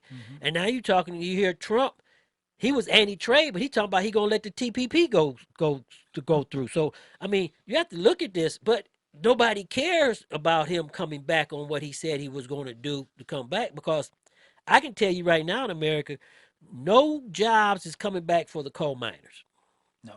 Okay. There's 2 plants right here in Northeast Ohio that has been mothballed, and they're tearing them down. Okay. And those was coal plants sitting right here on the lake. So if they're tearing them down, you can forget about anybody coming back with coals, because it's going to cost too much money to unmothball them. So you have to go back into retraining. West Virginia, what you going to train them to do? Right. You know, he's Ford. The auto market is never going to be the same. You can't even afford a car now, so let alone trying to put the jobs back there. Now we said about last week that the Republicans taking over the Democrat platform, Right. and I believe Trump is going to do that. Okay, that's one thing I think Trump is really going to shine on because he has a chance to not be that president that comes on the side of trying to take us back in hate because he's a businessman. Okay, Right. and Supposed he has a statute of being an arrogant businessman. So he wants to be I'm the man. Right. He don't want to fail. So I see him coming out, and you know he used to be a Democrat before he was a Republican, and he was for that before he was against that. He was going with the money. Right. So if you look at that, I think he's going. He's still about the money. I think he's going to institute the Democrat platform that they wouldn't let Obama institute. Mm-hmm. They didn't let Obama do it, but I think they're going to let Trump do it. And I think he's going to pour so much money in the infrastructure, the roads, bridges. And I mean, it's going to explode our debt and it's going to explode everything to the point where it's going to drive a lot of Republicans crazy. And maybe that may be his downfall in the Republican era, the money. You know, they want a tight purse. He want to spend money and go on a loose purse. And that's something everybody has to look at. I do think, though, that we are going to take a hit on some social issues here. Social Security, Medicaid, voting rights. I think some things is going to be wiped out. Some things is going to go back. Voter suppression. I think some of those is coming down.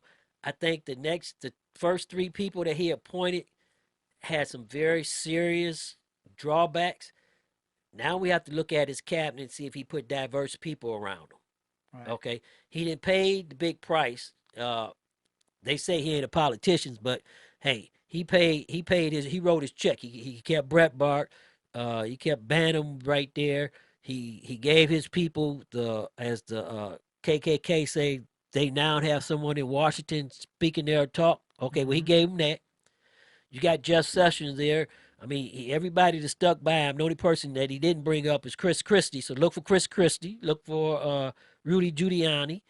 And look for all them to come into their cabinet posts. Right. Okay. Look for Newt to come back. Mm-hmm.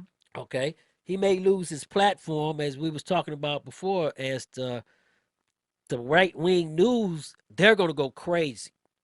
Okay. But the problem here is, Courtney, that everybody don't understand is that they own it now. Mm-hmm. They own the car. They own the Cadillac. They got the keys to it. Okay. Last time they had the keys and they owned it, you know what happened in 2004 to 2008, 2002. And also, you know what happened right there in the middle of it. We had 9/11. Right. We entered in 2 wars, and there was no backing up out of that after that. Okay. Are we going back to waterboarding? Are we going back to some of the NSA? Right. Are we going back to some of the NSA secret violating Americans' rights and stuff? There's something that everybody has to ask there. If you believed in police reform, guess what? You ain't getting it. If you believe in climate control, guess what? They don't think that it exists. Okay? So you know they said in, 6-7 years, some of the cities on the East Coast going to be underwater because of the rising tide. Maybe we're going to find that out, people, if that's going to happen. Okay? If you believe in abortion rights, Roe versus Wade, may get overturned. If you think that the Justice Department is going to come and investigate certain crimes and all that, well, you got the wrong person in there. All that's going to change. So you have to understand that we're going into a whole new era of governments, and it's not what we think it is, and it's not going to happen the way we think it's going to happen. So, Courtney, you have to ask yourself again, and you have to look at this. What I'm saying is that 2017, the new year, where are we headed? Where do you think we're headed? It's as far as which groups? Period. As far as America, where do you see America on the platform in 2017? Well, I think there's going to be some separations. What I see is there are going to be certain areas, sort of like it is over in Europe right now. Even talking about, like, let's say, the certain Islamic areas, which were, I'm talking about in the European area. So like over in Germany and parts of England.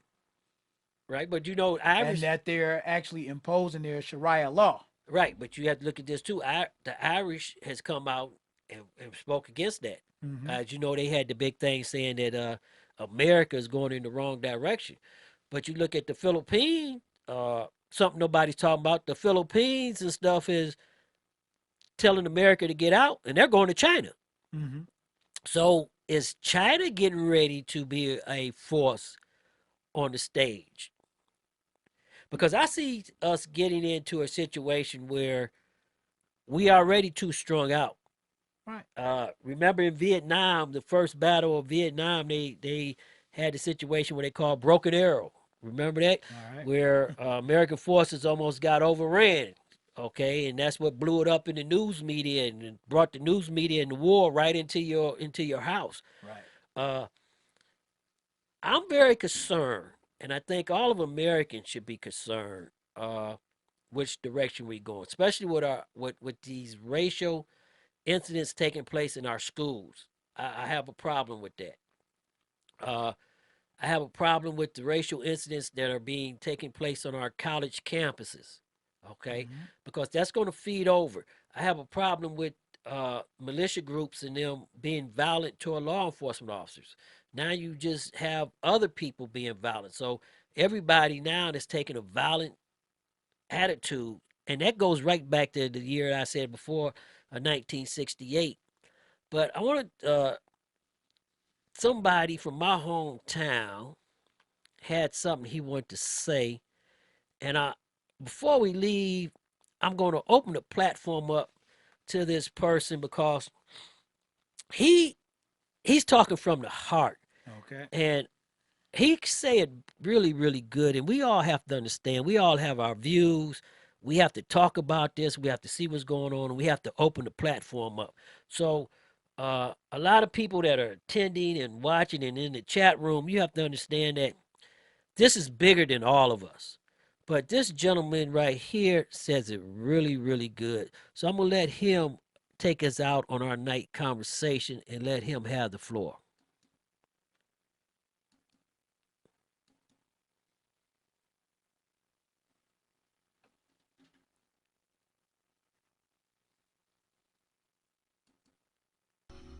From my standpoint, and I don't speak for everybody, claim to speak for black people. I'm just a guy with the platform, and this is my statement about it. This is the United States of America. Today, we ushered in a new era. It is a new era. What has gone down today hasn't gone down in a long time in this country. I'm not sure that politics will ever be the same after this. But this new era that we've ushered in, it's hard to speak on it because it's filled with so much uncertainty. In this election, we didn't get to no longer a society.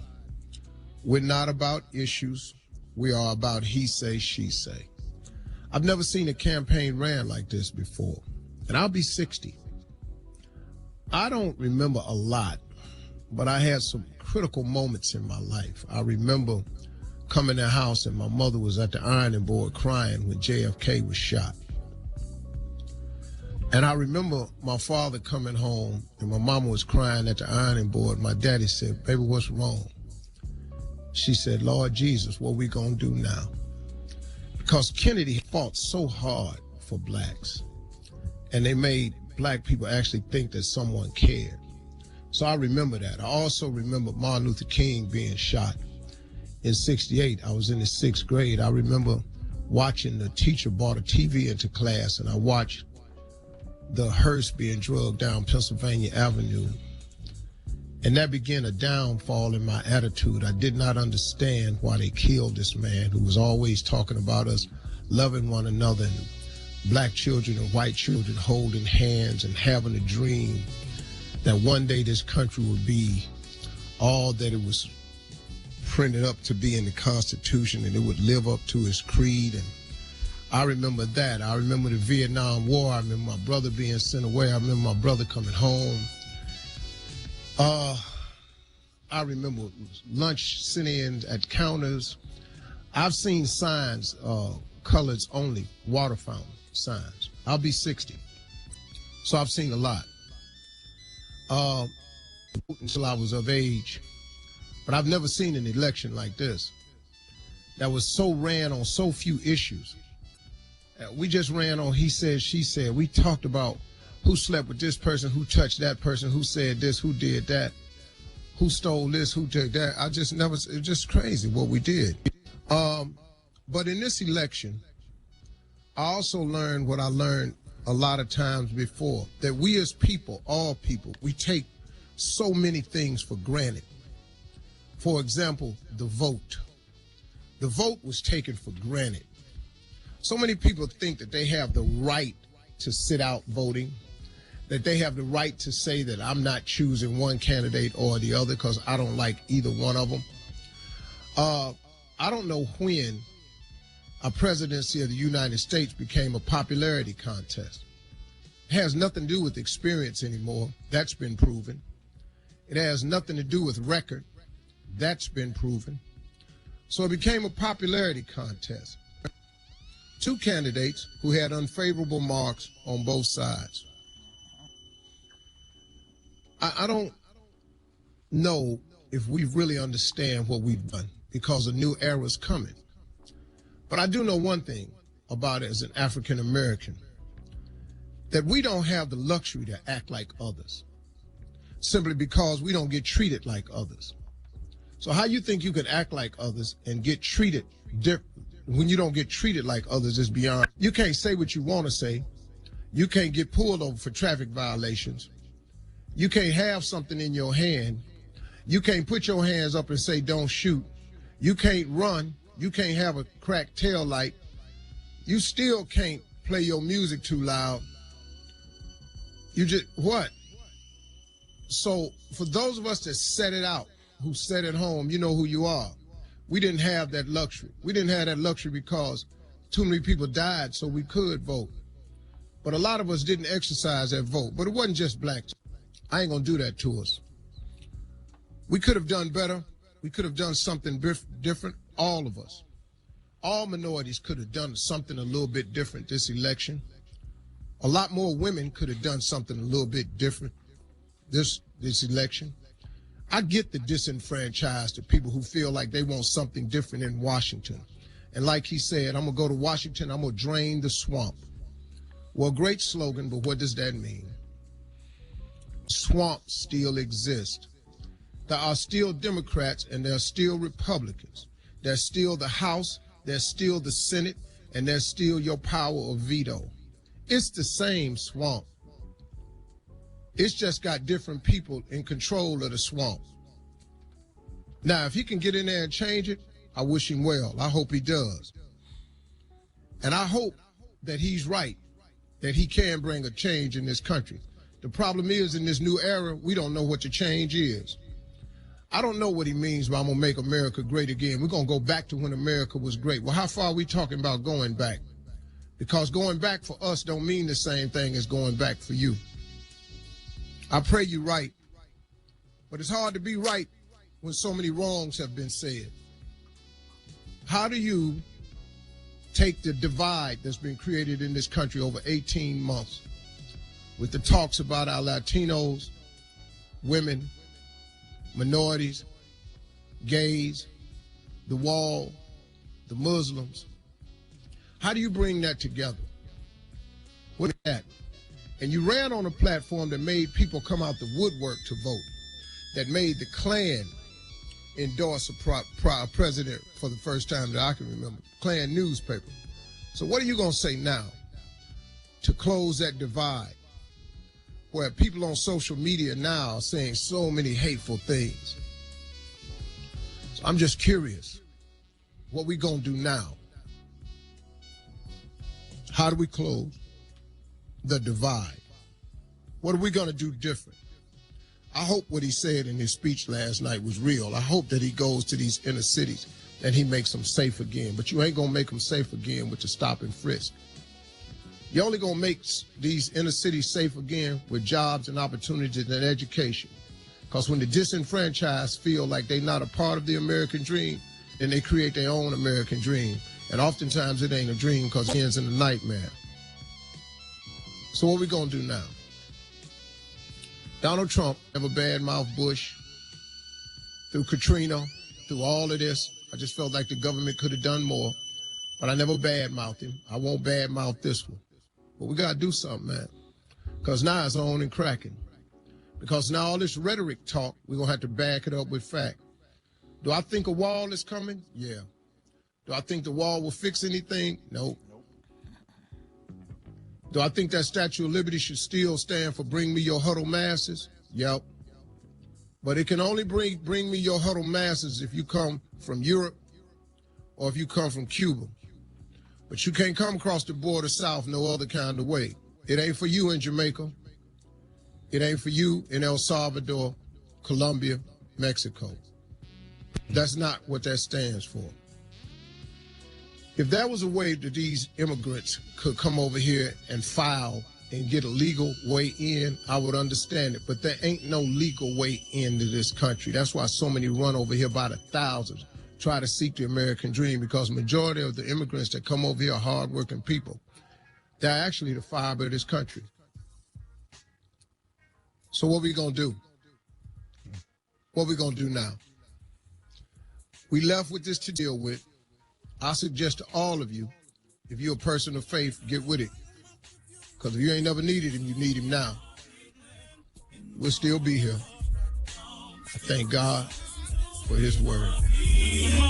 For all Steve Harvey contests, no purchase. Okay, you heard Cleveland's own Steve Harvey. That was a statement he put out. And I think that goes straight to the heart of what we was talking about, Courtney. What are we going to do about this situation that we find ourselves in?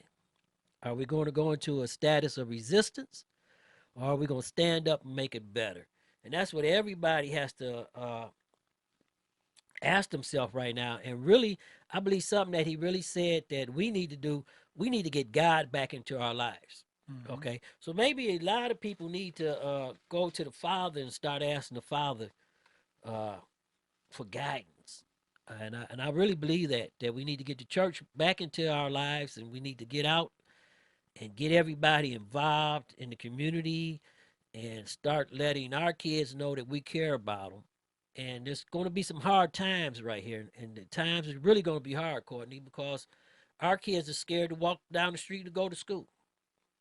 All the incidents that we talked about earlier, the incidents that Sean King from Daily News reported, that is some crazy things that are happening out here. And that's just what, since November 8th. All right.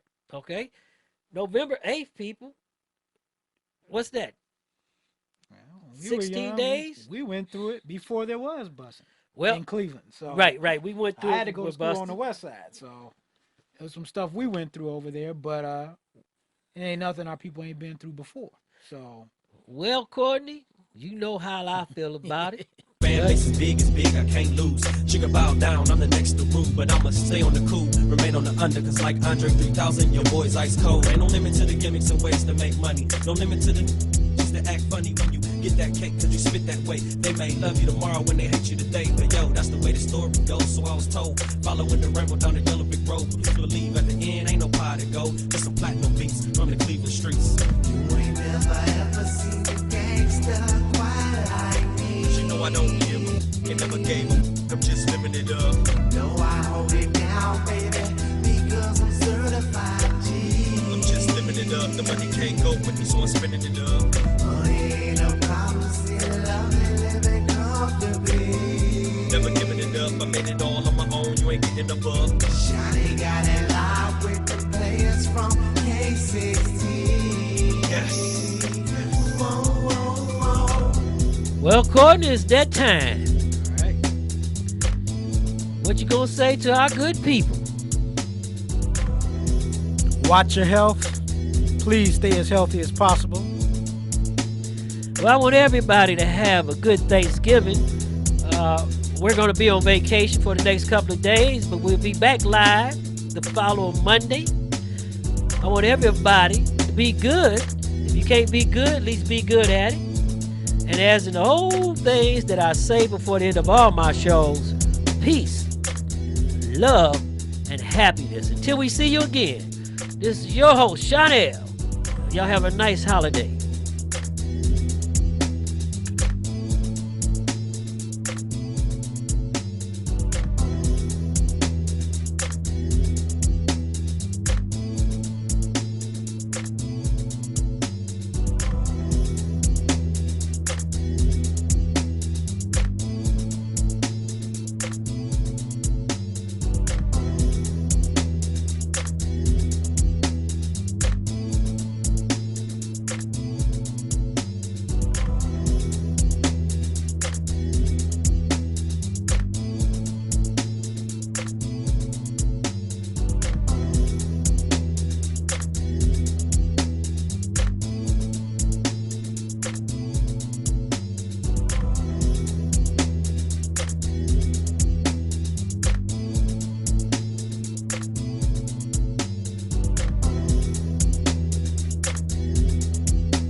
You've been listening to Stop the Madness, Keep It 100 on STMK Radio.